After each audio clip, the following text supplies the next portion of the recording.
Part 2 जज की हवेली और पहली खौफनाक रात। मैल्कम अपनी चाबी लेकर उस विशाल हवेली में दाखिल होता है। अंदर का दृश्य बाहर से भी अधिक भारी और उदास है। हॉल में पुरानी धूल जमी है और हवा में एक अजीब सी सीलन और पुरानी किताबों की महक है। मिसेस डेम्पस्टर, बूढ़ी नौकरानी, वहां आती है और सफाई शुरू करती है। वह मैल्कम को एक बड़े डाइनिंग रूम में ले जाती है, जिसमें ओक की लकड़ी की नक्काशीदार दीवारें हैं और एक विशाल पत्थर की चिमनी फायरप्लेस है। मिसेस डेम्पस्टर मैल्कम से कहती है, बेटा, यहाँ रात को शोर बहुत होगा।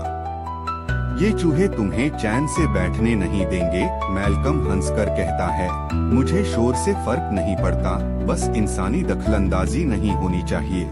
लेकिन नौकरानी की आंखों में एक अजीब सा खौफ है। वह एक कोने की तरफ इशारा करती है, जहां एक मोटी घंटी वाली रस्सी बेल रोप लटकी है, जो सीधे छत के अलार्म तक जाती है। वह मैल्कम को बताती है कि यह रस्सी छत पर लगी एक भारी लोहे की घंटी से जुड़ी है।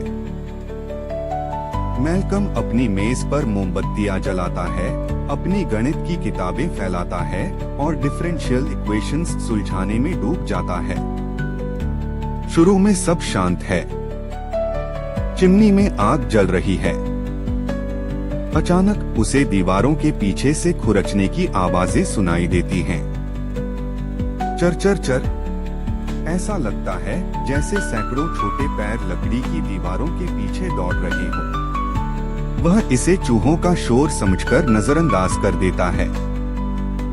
जैसे ही घड़ी में रात के 12 बजते हैं, शोर और बढ़ जाता है। लेकिन अचानक सारा शोर एकदम बंद हो जाता है।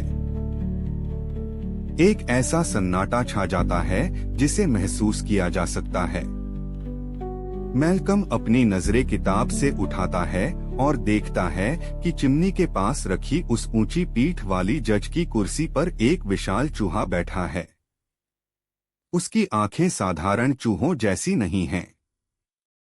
वे लाल हैं, अंगारों की तरह दहक रही हैं, और उनमें एक शैतानी समझदारी है। मैल्कम उस पर एक किताब फेंकता है, लेकिन चूहा हिलता तक नहीं। वह अपनी मूछें फड़फड़ाता है और मैल्कम को ऐसे देखता है जैसे वह उसका अगला शिकार हो।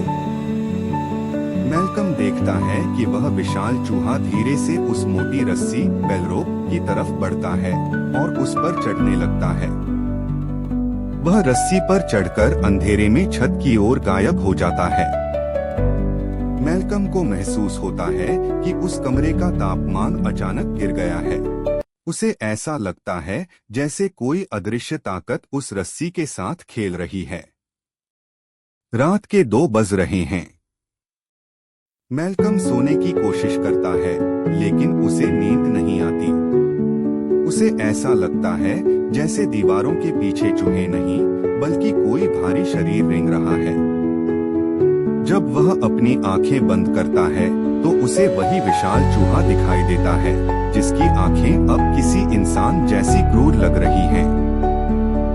वह खिड़की की ओर देखता है, बाहर का सन्नाटा उसे डराने लगता है। वह खुद से कहता है, यह सिर्फ मेरा वहम है, लेकिन तभी उसे महसूस होता है कि वह घंटी की रस्सी बेल रोप धीरे धीरे अपने आप झूल रही है, जैसे कोई ऊपर बैठकर उसे हिला रहा हो। मैल्कम की सांसें फूलने लगती हैं। उसे डर है कि अगर उसने मोमबत्ती बुझाई तो वह अंधेरे में अकेला नहीं होगा। जज का असली चेहरा क्या होगा जब वह विशाल चूहा गायब हो जाएगा और उसकी जगह साक्षात हैंगिंग जज खड़ा होगा। फांसी का फंदा, वह घंटी की रस्सी अचानक एक फांसी के फंदे में कैसे बदल जाएगी। गणित की आखिरी रात। मैल्कम का कौन सा समीकरण उसे मौत से नहीं बचा पाएगा।